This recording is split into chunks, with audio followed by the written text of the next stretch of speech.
Bienvenue sur Le Bonheur me va si bien, le podcast qui vous aide à révéler votre richesse intérieure et à construire la vie qui vous ressemble. Je m'appelle Audrey et je suis coach de vie. Sur ce podcast, je vous livre tous les 15 jours des conseils, des outils et méthodes concrètes pour comprendre vos émotions, mettre en lumière vos qualités, oser être vous. Ma mission, c'est de vous guider, de vous aider à mieux vous connaître, à vous approprier votre vie pour être plus sereine, épanouie et trouver votre cohérence. Ici, on parle donc de confiance en soi, de lâcher prise, de pensée positive, bref. En résumé, je vous aide à révéler la jolie pépite qui est cachée en vous. Alors, préparez-vous à reprendre votre vie en main. Hello, bonjour, merci d'écouter cet épisode 23 du podcast Le Bonheur me va si bien. Aujourd'hui, je vais aborder avec une invitée, une nouvelle fois, un sujet qui, je le sais, va vous parler. Il s'agit de l'amour de soi. Comment apprendre à s'aimer? C'est un sujet un petit peu tabou et nous le redirons avec l'invité pendant le podcast. On pense tellement plus aux autres qu'à soi-même, puisque la société, notre éducation, entre guillemets, nous a donné ces paradigmes, ces obligations, ces messages. Du coup, penser à soi, penser à s'aimer, c'est c'est dangereux même, parce que où est-ce que je vais mettre les pieds, et puis qu'est-ce que vont penser les autres, etc., etc. Mais ça, on en reparle donc avec Aurore, qui est coach de vie, que vous pouvez retrouver sur le compte Instagram Optimiste et Zen, et qui vient nous partager sa vision de l'amour de soi et ses outils, ses méthodes pour parvenir à s'aimer un peu plus. On va donc voir ensemble qu'est-ce que l'amour de soi exactement, quels sont les piliers de l'amour de soi, les étapes pour apprendre à s'aimer, puis aussi bien sûr des conseils, de beaux échanges avec Aurore, qui fait preuve beaucoup de douceur, et vous allez voir aussi beaucoup de positivisme, de bienveillance envers les autres, envers elle-même, puisqu'elle donne des exemples de sa vie, de comment elle a évolué, comment elle a travaillé dessus. Et puis elle va nous parler de jeux de rôle, mais je ne vous en dis pas plus pour le moment. Je vous laisse écouter cette interview, ce bel échange avec Aurore, et je vous retrouve moi pour la conclusion. Bonjour Aurore, je suis ravie de t'accueillir pour ce nouvel épisode de podcast. Comment vas-tu ? Hello, ça va très bien. Merci beaucoup de me recevoir aujourd'hui. Ça me fait super plaisir. Merci d'avoir accepté. Et puis tu vas nous parler d'un sujet qui, je sais, va interroger, questionner beaucoup de personnes de l'audience. C'est un sujet dont on parle au final peu, parce qu'on va parler beaucoup de confiance en soi, des émotions, mais apprendre à s'aimer, c'est presque un sujet, j'ai envie de dire, tabou. Ouais, mais carrément. Parce Donc, qu'il y a une notion autour du fait de s'aimer qui paraît incroyable, comme si c'était pas permis. Et c'est souvent associé à un ego surdimensionné. On a l'impression que si on s'aime, c'est que voilà, il y a quelque chose finalement qui est bizarre. Alors que finalement, s'aimer, c'est un petit peu normal. c'est ça. Et alors, attention, quand on dit égo surdimensionné, c'est vrai que parfois, ça peut être mal interprété par des personnes qui ne savent pas ce que c'est que l'ego. Est-ce que tu peux juste réexpliquer ce que tu alors entends en fait, par là? quand je dis égo, en fait, ça va être vraiment dans le langage habituel, quoi. C'est que la personne va avoir un petit peu trop de confiance en elle et on va associer ça à quelque chose qui est pas normal. Alors qu'en fait, l'ego, c'est juste quelque chose qui va nous permettre de nous aider, de nous faire avancer. Enfin, c'est comme pour tout, il y a du bon et du pas bon dans l'ego, mais en fait, ça dépend de comment on l'utilise. Ça a été un peu vulgarisé, c'est un petit peu vu comme quelque chose de très négatif, mais pas du tout en fait. L'ego, c'est justement quelque chose qui nous pousse et qui nous fait avancer. Il y a de tout, c'est comme partout. Et voir le positif, ça aide à avancer quand même clairement. Moi, l'ego, je le présente souvent comme le masque que l'on porte pour se protéger. On en a parlé dans l'épisode des blessures de l'âme. Ce masque qu'on porte pour se protéger des agressions, des peurs de l'extérieur. Quand on le porte en tant que masque comme ça, c'est pas forcément très positif. Mais il a aussi, comme tu dis, des aspects positifs qu'il faut savoir mettre en avant. C'est ça. Parce qu'en fait, finalement, quand on met ce masque aussi, on se protège un petit peu de l'extérieur et par moments, c'est juste le coup de pouce qui nous manque pour avancer. Donc, c'est toujours trouver ce juste milieu entre se perdre dans ce masque et finalement être Mhm. quelqu'un qui ne nous correspond pas, et l'utiliser justement pour se mettre le petit coup de pied aux fesses dont on a tous besoin de temps en temps. Ça, un juste équilibre, c'est comme dans tout, on le répète souvent dans ce podcast, on parle souvent d'équilibre de la vie, quoi, tout simplement, entre le positif et le négatif. Mais l'important aujourd'hui, c'est de parler, donc apprendre à s'aimer de l'amour de soi. Est-ce que tu peux me dire ce que c'est exactement l'amour de soi? Parce que c'est tabou, on n'en Ouais. parle pas, mais qu'est-ce que tu entends, toi, par l'amour de soi? L'amour de soi, pour moi, c'est vraiment l'amour inconditionnel que l'on va se porter.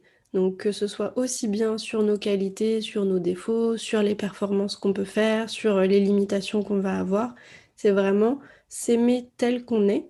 Ça ne veut pas dire qu'on ne veut pas s'améliorer, ça c'est Mhm. différent, mais c'est accepter toutes les parts de soi, que ce soit les parts de lumière ou les parts d'ombre.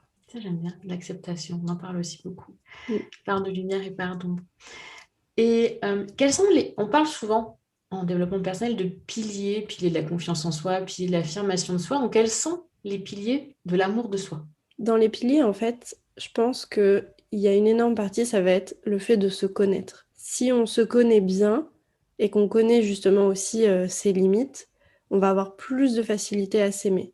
Parce Mhm. qu'on va finalement peut-être moins se décevoir soi-même. C'est-à-dire que si je pars du principe que je peux atteindre des choses incroyables, ce qu'on peut tous faire, hein, qu'on soit d'accord, mais si je fixe en fait la barre trop haut en permanence, je vais être dans cette sorte de déception. Alors que si je me connais et que je sais évaluer ce que je peux faire et peut-être ce que je pourrais réussir à faire dans quelques mois, quelques années, dans ces cas-là, c'est plus juste et c'est plus facile en fait de s'aimer en se connaissant bien. Mhm. Dans les autres piliers qu'on va pouvoir retrouver, ça va être le fait de prendre aussi du temps d'accepter peut-être ce qu'on aime moins chez soi. Mhm. Et là, justement, en rentrant dans ce système-là, bah, comme on prend le temps d'accepter qu'il y a des choses qu'on n'arrivera pas forcément à faire, ou en tout cas pas tout de suite, du coup, on revient à se connaître, puisque du coup, les deux vont fonctionner l'un avec l'autre. D'accord. Tu rajouterais d'autres piliers, toi, dans les tiens? L'image de soi. Moi, c'est Euh, vrai que je le différencie assez, parce que souvent, on peut s'aimer et avoir une image différente. Quand je parle d'image de soi, c'est plus aimer l'image que l'on a de soi. Tu vois, Ah oui, toujours il y dans a ça carrément. euh, toujours voilà, l'image de soi, l'image, accepter son image, soit accepter son corps, accepter ce que l'on reflète et apprendre à l'aimer aussi. Parce Mhm, que si on n'aime déjà pas, on va dire, la carapace, ça va être c'est ça. difficile de travailler sur l'intérieur. Et après, pour moi, c'est l'estime de soi. Ouais.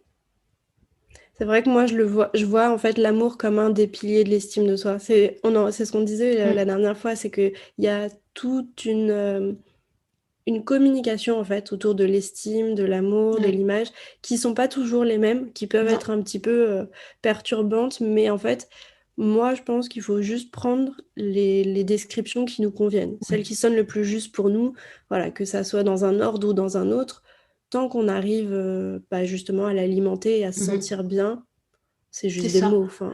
Et puis, moi, en fait, je vois vraiment la pyramide. Tu sais, on me présente souvent la pyramide. Moi, je mets souvent l'image de soi en bas parce que quand on a une relation difficile, problématique avec son image, c'est difficile de travailler le reste. Ouais. Après, je travaille donc l'estime de soi, Mhm.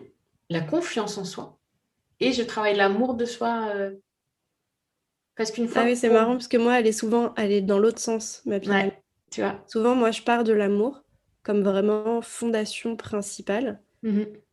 Après, en fait, je les mettrais même pas en fait en pyramide puisque moi, c'est vraiment les trois sont alignés. Tu vas avoir l'amour, l'image et la confiance qui sont interconnectés ensemble. Bien Et sûr. c'est-à-dire qu'on peut avoir une super confiance en soi, mais un amour de soi où finalement, on ne sait pas trop si on s'aime ou pas, Mhm. et une image de soi qui est un peu entre les deux. Mhm. C'est-à-dire qu'on va montrer une image extérieure qui donne l'impression que tout va bien, mais peut-être qu'à l'intérieur, c'est pas le cas. C'est tellement plus facile. C'est ça? Mais de toute façon, moi, je le présente en forme de pyramide, mais tout est lié. Vous ne pouvez pas travailler un pilier sans travailler l'autre au final. Tu travailles la confiance en soi, tu travailles en même temps l'amour de soi, et vice-versa. Enfin, tout c'est assez interconnecté on appelle ça les piliers. Puis après, on va parler de l'affirmation de soi encore au-dessus. Ça c'est encore une autre étape, mais voilà, on est d'accord sur le principe. L'image de soi, estime, tous ces mots, la confiance en soi, travail pour l'amour de soi, c'est lié. Et puis on peut effectivement travailler sur l'un, puis sur l'autre, puis revenir. Parce que c'est pas parce que vous êtes OK aujourd'hui avec l'amour de soi que dans 6 mois ou dans un an, vous n'aurez pas besoin de retravailler ça. C'est pas que vous reviendrez en arrière, c'est juste que vous aurez évolué, qu'il y aura peut-être d'autres besoins, d'autres choses qui seront revenues à la surface que vous n'aviez pas vues 6 mois, un an auparavant. Et il faut être OK aussi avec ça. Je pense que tu es d'accord. Ouais, carrément. Le travail sur soi, on va pas dire qu'il faut pas baisser la garde, c'est pas ça. C'est juste que on apprend, on évolue, on change et que Mm. ça va avec. Mais du coup, quelles sont pour toi les étapes? Alors, on va parler d'étapes, mais on va peut-être te parler de clés. Je pense Mhm. que tu es d'accord parce que c'est Ouais, pareil, carrément. hein, c'est pas un ping-pong, c'est comme beaucoup. Les clés pour apprendre à s'aimer. Moi, ce que je fais, en fait, c'est que souvent, j'explique, parce que en général, je vais mettre l'estime de soi, c'est le haut de la montagne. Et Mhm. après, je vais dire, mais en fait, vous avez 3 piliers, et ensuite, vous avez toutes les clés. Et en fait, quand on commence à décomposer un petit peu tout ça, finalement, c'est beaucoup plus facile de prendre une clé, de la travailler, d'en prendre une autre. Et au passage, on se rend compte qu'il y a certaines clés, voilà, on est hyper à l'aise, ça fonctionne bien, et on n'a pas besoin justement de passer beaucoup de temps. Mais c'était une phrase que j'avais lue il n'y a pas très longtemps qui était que le développement personnel, c'est comme un jardin. Si tu t'en occupes pas régulièrement, eh ben, il finit par mourir en fait. Tout à fait. Et donc c'est pas parce que on atteint finalement ce qu'on veut, si on arrête toute la machine et qu'on fait plus rien, bah, c'est là justement que petit à petit ça va redescendre, on va pas trop s'en Mhm. rendre compte et c'est une fois qu'on a des mauvaises herbes partout qu'on se dit mince, j'aurais dû le faire Oups, avant. c'est ça. Moi j'aimais beaucoup l'image parce que c'est vrai que ça parle bien et que Mhm. finalement bah on n'est pas obligé de tout faire en même temps, on n'est pas obligé de gérer toutes les fleurs, tous les arbres en même temps, juste un petit peu par un petit peu. Mhm. Et du coup, tu commencerais par quoi comme clé? Alors, comme clé, en fait, je pense que ça dépend beaucoup des personnes. Je pense que je prendrais... La première chose que je ferais, en fait, c'est de prendre le temps de m'observer et de me rendre compte sur quoi, finalement, tu vois, il y a un petit peu des zones d'ombre, des choses où je Mhm. me sens pas très stable. Est-ce que ça va être déjà peut-être de regarder dans quelle zone? Est-ce que c'est côté famille? Est-ce que c'est côté amis? Est-ce que c'est au travail? Sur quelle zone, en fait, je vais pas être très à l'aise avec moi-même? Dans quelle situation je vais pas être super bien? Tu vois, un petit peu observer comme ça pour Mhm. déjà réduire et me dire, bon, bah peut-être que je me rends compte que je suis pas très à l'aise quand je suis au travail. En dehors, tout se passe super bien, je me sens bien avec moi, j'aime comment je suis, mais au travail, j'aime pas. Ok, Mhm. bah qu'est-ce qui se passe? Pourquoi? Avec qui? Dans quelle situation? Est-ce que c'est, je sais pas, que quand je suis avec mes patrons? Est-ce que c'est quand je suis avec ce collègue précisément? Est-ce que c'est quand je dois faire des présentations? Est-ce que, enfin, tu vois, vraiment aller un Vraiment. petit peu gratter à droite à gauche pour Mhm. comprendre. Parce que à partir de ce moment-là, on va avoir une prise de conscience qui va nous permettre de nous dire, ok, je me rends compte que c'est cette personne avec qui ça fonctionne pas. Et les autres sont le reflet de nous-mêmes, en fait. Mhm. Donc, plus on va aller comprendre pourquoi est-ce que peut-être cette personne m'énerve, on va aller comprendre sur quoi elle appuie chez nous.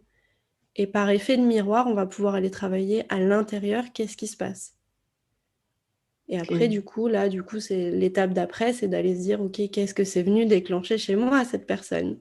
Ou cet événement, ou cette situation. Enfin, voilà, on peut l'associer à plein de choses. et on revient à la connaissance de soi dont tu parlais tout à Ouais. l'heure dans les piliers, qui reste. Parce que plus on se connaît et plus on s'accepte, moins l'extérieur en fait va avoir finalement un impact négatif sur nous. Je te prends un exemple, je vais prendre un exemple même sur moi. Moi, je sais que je suis susceptible comme personne. C'est Mhm. quelque chose que j'ai et que j'avais beaucoup de mal avant à gérer parce que quand on est susceptible, bah, le moindre truc peut nous énerver hyper facilement ou nous rendre tristes, etc. Bah, quand j'ai compris ça et quand j'ai assumé ça, bah en fait, c'était beaucoup plus facile pour moi de dire oui, je suis susceptible, ce que tu m'as dit ne m'a pas plu. Ce que tu as fait m'a blessé. Et en fait, en acceptant que ça avait un effet sur moi, bah en Mhm. fait, ça a drastiquement réduit l'effet. parce que je le voyais pas comme quelque chose qui était anormal ou quelque chose qui allait être facilement utilisé contre moi. Tu vois, toutes ces pensées en fait que tu vas avoir autour, entre guillemets, hein, du défaut que tu peux avoir, je le Mhm. vois souvent comme une faiblesse, un problème, quelque chose à régler finalement. Alors qu'une fois que tu l'acceptes et que tu comprends en fait peut-être aussi pourquoi tu l'es, bah Mhm. après, finalement, les choses glissent plus. Alors évidemment, ça dépend des jours, hein, on est tous d'accord. Il y a des jours, ça glisse plus que d'autres. Voilà, on Et des commence pas à se personnes flageller, encore. hein. Il y a aussi j'aime bien ce que tu as dit par rapport aux personnes. Cet effet Oui. miroir. Euh, Moi, je sais, par exemple, avec mon conjoint, ce qui va m'énerver en lui, c'est clairement ce qui, je sais, me fait défaut en moi. C'est quelqu'un d'hyper confiant, qui a confiance en Mhm. lui, qui sait où il va, ce qui n'est un peu plus mon cas aujourd'hui parce que voilà, j'apprends de lui au final. Mais voilà, des fois, il m'énerve parce que clairement, il me dit des trucs. Je sais qu'il a raison, mais il m'énerve parce que ça vient pas de moi. Ouais. Et puis souvent, les personnes comme ça, c'est avec une assurance de Mm, vérité un peu comme c'est ça. ça. Et toi, t'es là genre, mais non, c'est pas si Mm, simple pour moi. c'est ça. Mais, mais c'est ce que tu disais, cet effet miroir qui. Qu'est-ce que ça résonne? Qu'est-ce qui résonne en moi? Pourquoi je m'énerve à ce moment-là? Qu'est-ce qui Mm. fait défaut, entre guillemets, fait défaut? Moi, j'aime pas ce terme-là. Qu'est-ce Qu'est-ce qui que me j'aime en manque? fait? Parce que en fait, il y a Ouais, une forme de jalousie qui vient se mettre dont on se rend pas presque. compte. Et du coup, ce qui est important de se dire, c'est il m'énerve, mais qu'est-ce que je peux admirer chez cette personne? J'aimerais être aussi sûre que de lui, aussi C'est confiant, ça. hein, savoir où il va. Et voilà, donc pensez à ces réactions voilà, que vous avez un petit peu de manière exagérée Mm. vis-à-vis de certaines personnes et réfléchissez, comme tu l'as dit, qu'est-ce qui résonne en vous à ce moment-là? Ouais. Et, pour de vrai. Oui, pour de Pour de vrai. vrai. Et certaines personnes aussi, vous allez vraiment, elles vont vous hérisser le poil instantanément. Mais si vous allez creuser un petit peu, après, on est d'accord qu'on ne s'entend pas avec tout le monde, on ne Non. s'accorde pas avec tout le monde.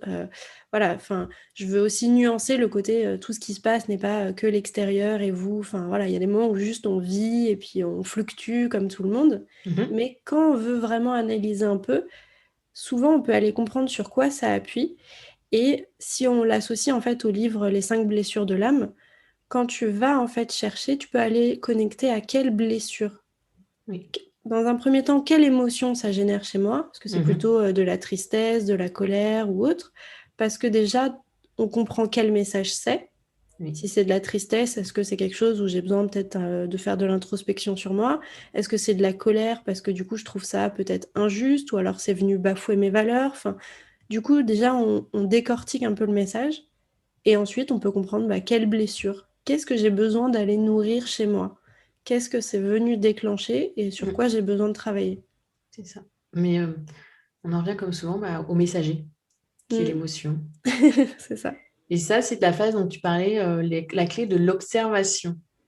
C'est observer effectivement nos réactions, nos émotions vis-à-vis des autres, des situations qui se présentent à nous. Oui. Et ça, c'est vraiment un des piliers que j'instaure en coaching, c'est une phase d'observation, de s'auto-observer. Parce que, en fait, quand on est dans le développement personnel, on a déjà peut-être passé une étape, mais quand on n'y est pas vraiment encore, il y a une phase où on a l'impression de se faire malmener par la vie. C'est-à-dire que la vie, elle fait tout ce qu'elle veut et qu'on n'a aucun contrôle dessus. Et quand on commence à faire cette phase d'observation, eh ben, on se rend compte que finalement, on peut peut-être commencer à modifier les choses. Et plus on reprend du pouvoir dans cette phase-là, plus c'est facile après de continuer. Mhm. Et surtout un peu de sortir de l'excuse en fait. C'est la faute d'eux, c'est à cause de ceci, c'est à cause de cela.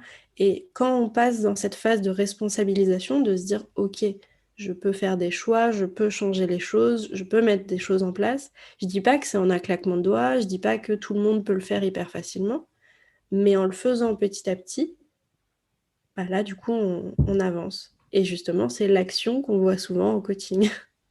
Ben oui, le coaching est fait pour avancer. Parfois, on est obligé c'est pas obligé, mais le coaching, ça peut secouer quand même, il faut être honnête. Ah oui. Parce que justement, il y a ces prises de conscience qui, alors, peuvent être douloureuses, oui et non, enfin douloureuses, mais pour un mieux-être, hein, qu'on soit d'accord, c'est pas douloureuse pour de la tristesse. C'est Non, des ça prises de vient conscience. secouer ce qu'il faut. Voilà. Et voilà. C'est le coaching, c'est pour avancer un peu plus vite, on va dire. Parce que le travail sur soi, on peut le faire seul. C'est juste plus long, plus difficile. Est-ce que tu as une autre clé à nous donner pour apprendre à s'aimer?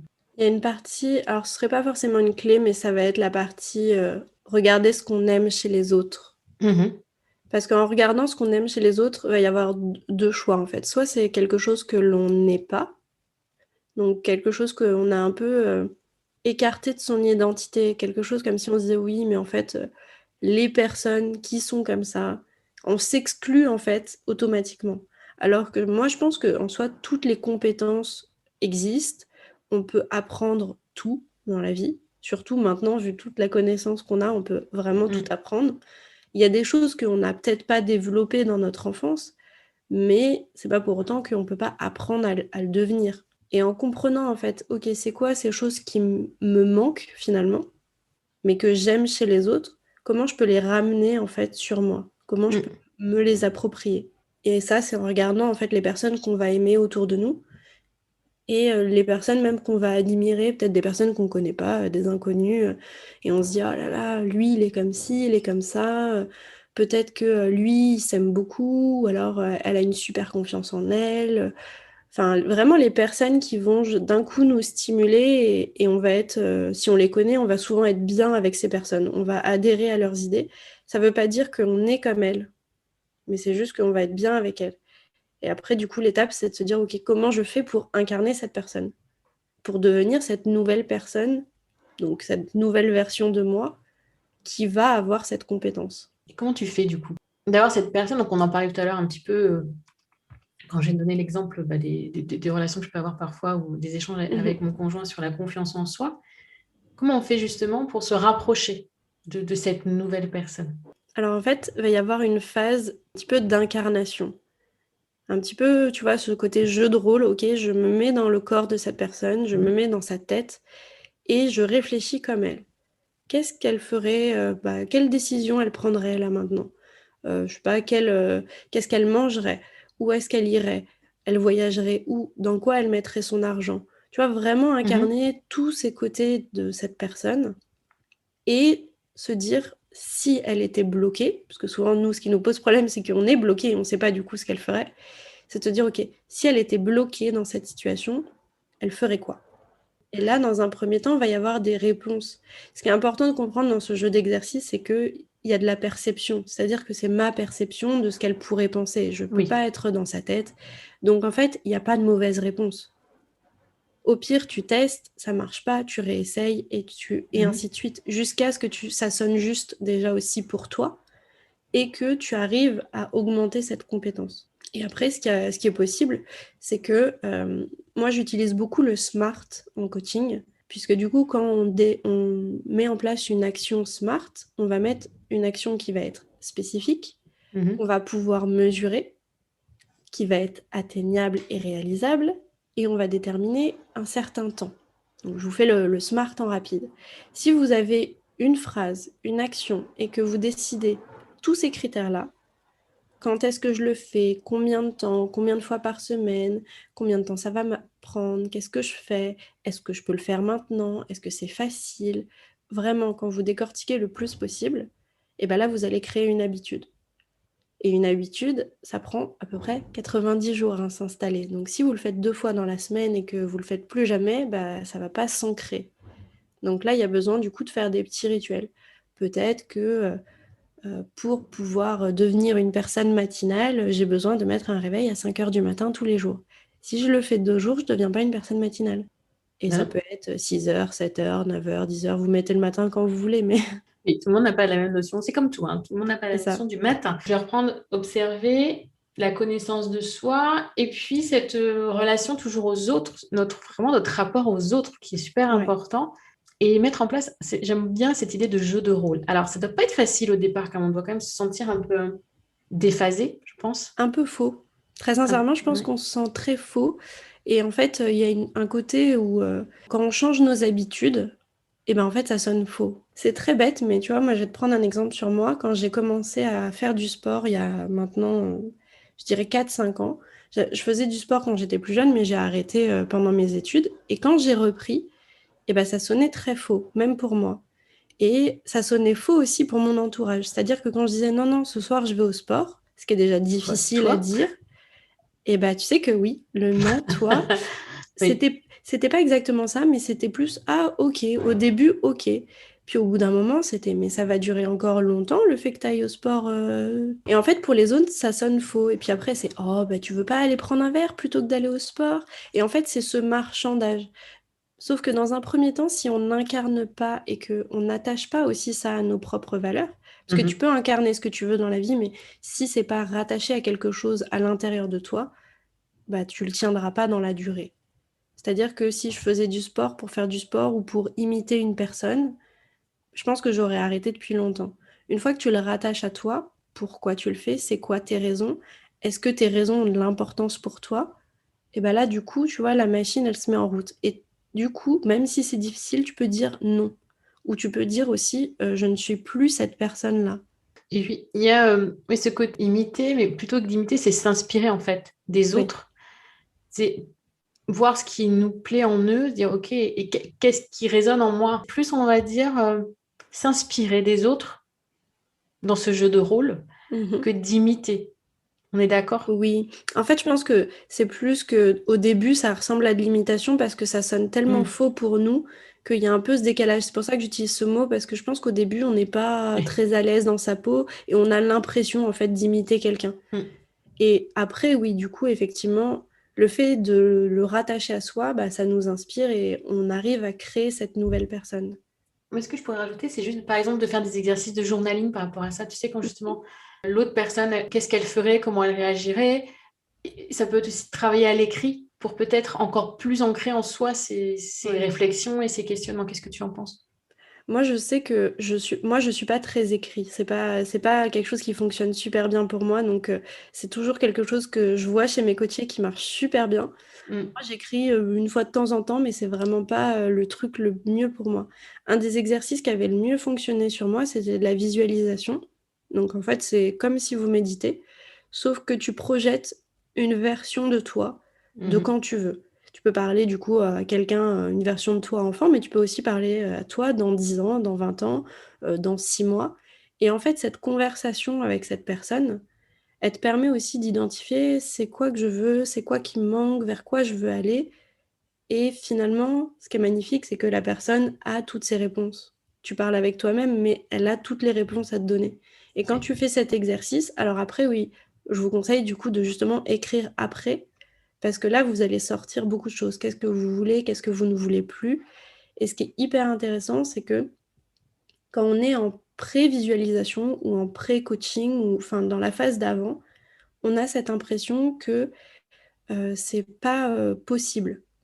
Ou Mhm. alors que en fait, notre univers, on va projeter une façon de le voir, mais du coup, comme on projette une façon de le voir, on a l'impression que tout se passe de la même façon. Moi, je donne un exemple, c'est que quelqu'un qui va critiquer tout le temps, a l'impression que les autres font la même chose et ils vont passer leur temps à critiquer. Alors qu'à l'inverse, quelqu'un qui ne critique jamais va être ultra surpris quand elle va entendre quelqu'un critiquer quelqu'un d'autre. Mm. Donc, quand vous commencez à créer une nouvelle vision en fait du monde pour vous, il va y avoir un décalage un petit peu. Ce côté, bah non, enfin, je veux garder finalement mes mauvaises habitudes parce que c'est la vérité et c'est comme ça que ça doit se passer. Et quand on crée ce nouveau monde, c'est là qu'on se dit, ah non, bah en fait, il y a une autre version qui est possible. Mm. Chaque jour, on est la meilleure version de nous-mêmes et chaque jour, on peut avancer vers cette nouvelle version. Mm, Et dernière question concernant l'amour de soi. Comment s'aimer un peu plus chaque jour, en fait? Parce que ça se travaille chaque jour. ouais. Je pense que ça dépend. Moi, j'aime bien intégrer des choses qui vont être faciles dans le quotidien. C'est-à-dire que si vous n'êtes pas matinal, je ne vais pas vous dire faites ça tous les matins. Si vous êtes plutôt à vous coucher tôt le soir, ne faites pas ça tous les soirs. Mais trouvez en fait quelque chose qui va vous faire du bien chaque jour. Ça peut être effectivement rajouter du journaling, ça peut être prendre le temps de se regarder dans le miroir. Souvent, quand on s'aime pas trop, on regarde pas trop. Ça peut être le temps d'avoir un petit rituel tous les mois, je sais pas, de se faire un soin, d'aller prendre rendez-vous pour un massage ou autre, enfin des choses qui vont vraiment prendre du temps entre vous et vous-même. Et plus vous passez du temps à faire ça, ça peut être aussi des choses simples, hein, mettre de la crème tous les jours, mais en conscience en fait. Pas en automatisme de je sais que je dois le faire, alors clac clac, c'est Oui, réglé. Et d'accord. plus on prend du temps, des petits rituels, et ça franchement les rituels, moi, c'est vraiment, je trouve quelque chose de très intime. Je sais qu'on voit une sorte de standardisation, faites ça tous les matins, 3 fois par jour, machin. Mais en fait, faites ce qui vous inspire et ce que vous avez envie de faire tous les jours. Et du coup, posez-vous, vous pouvez alors vous inspirer, du coup, aller regarder tous les exercices qui existent, mais notez, ok, moi j'ai envie de faire quoi tous les jours, et challengez-vous. Ok, je commence, et maintenant, pendant combien de temps je le fais? Et on revient au smart. Ok, qu'est-ce que je fais quand, combien de Mm. temps? Est-ce que je fais du sport, du yoga, de la méditation ou autre, 2, 3 fois par semaine ou tous les jours? Et en fait, en incluant vraiment ça dans votre quotidien, c'est là que vous ferez la différence. Mm. Mon spoiler alert, mise en place d'une routine matinale, c'est le sujet, je crois, du prochain ou du après-prochain épisode, tu vois. Et je dis aussi la même chose, c'est alors les savers, tout ce qu'on veut, qui on connaît, hein, le miracle morning, ta Oui. tactique, silence, affirmation, visualisation. Mais chacun fait comme il veut, chacun fait comme il a besoin. Et Mhm. c'est comme tu le dis, c'est pas une injonction de devoir faire tac tactique, c'est on s'inspire, on fait ce qui nous fait du bien, ce sur quoi on a besoin de travailler. Et Oui. ça peut être, je crois que ça peut même mettre jusqu'à 240 jours hein, pour mettre en place une habitude. Ah ouais. 90, c'est la moyenne. J'avais fait un atelier sur les habitudes pour mes jolies pépites. Et voilà, j'avais trouvé vraiment des chiffres. Et ça peut aller jusqu'à 247 jours. 240. Ouais, Mm. mais ça m'étonne pas, hein.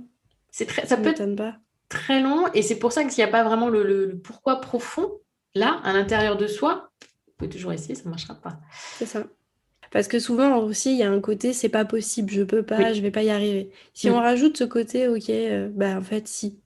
Si, Bah, si, bien sûr moi que je veux si. croire à ça, que c'est possible. Bah oui. Bah Puis, du coup, là, on intègre, on commence, on travaille, on met de l'énergie, on y passe du temps. Et puis un jour, on se dit, waouh, bah en fait, si, c'est bon. c'est ça, exactement. Si je récapitule, il y a quand même dans l'amour de soi une phase d'observation de ses propres Ouais. réactions, de ses propres émotions qui est importante, d'aller dans le détail, comme tu disais tout à l'heure, la sphère, est-ce que c'est sphère familiale, professionnelle, personnelle? Est-ce qu'il y a des personnes en particulier, des situations? Et une fois Mhm. qu'on a mis le doigt sur les points où c'est le plus douloureux, c'est C'est ça. qu'est-ce qui résonne en moi? S'observer, comment je me parle, qu'est-ce que je me dis, qu'est-ce que je pense, qu'est-ce que je ressens, quels sont les besoins ou les valeurs qu'il y a derrière. Et tu as aussi parlé du coup pour avancer, donc ça c'est la phase, on va dire la base, j'observe, je prends connaissance, je vois. Et après pour travailler, c'est un jeu de rôle. Un jeu de Ouais. rôle, s'inspirer d'une personne qui nous inspire. Bah oui. Limiter dans un premier temps, s'en inspirer, mais toujours le faire avec ce pourquoi profond. Et en autre travail sur soi, c'est des routines quotidiennes avec soi-même. C'est-à-dire la routine quotidienne, je range le lave-vaisselle, je fais ma lessive, je passe mon aspirateur. Ça, on est d'accord, ça ne fait pas partie Bah oui. de l'amour de soi. Non. Enfin, certains vont associer le confort de leur maison au bien-être intérieur. Donc, en fait, chacun vraiment va mettre vraiment son bonheur où il veut et Mm. ses petites touches d'amour dans ce qu'il a envie, en fait. Parce qu'il y a des trucs, moi, je sais que je regarderai la personne, je me dis, tu fais ça et ça te plaît et tu Oui, c'est aimes et vrai. ça te fait du bien. Et alors que pourtant, moi, il y a des trucs que je fais que d'autres aimeraient pas du tout. Mais je pense que justement, faut enlever tous les stigmas de c'est pas censé me faire du bien ou C'est vrai. enlever vraiment toutes les couches comme ça. Parce que si on se posait une question simple, c'est si j'enlève tous les critères de société, de mon entourage, de tout le monde, et qu'est-ce que je changerais chez moi? Souvent, on ne Mm. changerait pas forcément beaucoup. Non, Maintenant, la question, c'est comment est-ce que je fais pour être heureuse avec moi-même tous les jours? Parce qu'il n'y a que avec vous que vous cohabitez tous les jours. Le reste, tout peut changer, mais vous-même, il n'y vous a que êtes là. vous qui pouvez C'est ça. changer. Vous êtes la seule et unique personne avec laquelle vous passez la totalité de votre vie. Et ça, je crois que je le dis à chaque épisode. Donc, oubliez mon histoire de tâches ménagères, mesdames, si effectivement, moi, c'est pas mon cas. Moi, je me dis que les tâches ménagères, c'est second plan. Je préfère passer du temps avec ma fille que de passer un aspirateur. Mais je sais, c'est vrai que pour certaines, c'est un accomplissement. C'est le bien-être. Tu peux l'associer à ton langage de l'amour, en fait, ça. Mm. C'est que, en fait, pour certaines personnes, ça va être les services rendus. Donc, le fait d'avoir une maison propre, ça va être un service rendu à sa famille. Donc, c'est une façon, en fait, de dire qu'elle les aime ou qu'il les aime. Mais Du coup, si ton langage de l'amour, ça va être le temps partagé, bah, dans ces cas-là, oui, tu vas préférer Ouais, sortir et passer du temps en famille plutôt que de nettoyer ta maison. c'est Donc ça. regardez aussi ça autour de vous, parce que vous ne parle pas tous de la même façon. Non. Et heureusement, Oui, heureusement. je serais triste. Eh bien, merci beaucoup, Aurore, pour toutes ces clés, ces jolies pépites sur l'amour de soi, comment apprendre à s'aimer, comment être heureuse, mais être heureuse avec soi-même. C'est ça, en fait, l'amour de soi, c'est être heureuse Mm, avec soi-même, s'accepter et s'accueillir comme on est. c'est ça. Merci beaucoup à toi pour cet échange, c'était super chouette. Merci. Est-ce que tu as, je te laisse le dernier mot avant de couper. Et bah, prenez le temps de juste être heureux tous les jours, peu importe la façon dont c'est, et le reste, ça suffira. Alors, qu'avez-vous pensé de cet épisode, de cet échange entre coachs? Et comme vous avez pu vous en rendre compte, nous n'avons parfois pas la même vision, perception des choses ou les mêmes outils, même si, vous l'avez compris également, on s'y retrouve. Entre par exemple les piliers, estime de soi, image de soi, confiance en soi. Quel que soit le coach, on vous fera peut-être percevoir de façon différente en fonction des articles ou des podcasts que vous allez lire ou écouter. On va vous présenter dans un sens, dans l'autre. Quoi qu'il en soit, tout est lié. Et c'est lié à la connaissance de soi, à l'acceptation de soi, à l'accueil de soi, et etc. etc. Donc, en tout cas, j'espère que vous avez maintenant en main les clés pour vous aimer un peu plus au quotidien. Et si vous avez envie de retrouver Aurore, n'hésitez pas à aller sur son compte Instagram Optimiste et Zen et sur son site du même nom, elle vous y propose un e-book Ma rentrée optimiste et zen, tous les secrets pour une rentrée au top à télécharger gratuitement. Et n'oubliez pas si cet épisode vous a plu, de me laisser un petit commentaire ou une note. C'est toujours agréable pour moi, comme pour mes invités, d'avoir un retour tout simplement sur le contenu que l'on vous apporte. Et je vous dis donc à la semaine prochaine pour un nouvel épisode. Prenez soin de vous. Vous êtes la personne la plus importante de votre vie. Belle journée, belle soirée, bonne semaine et bon week-end.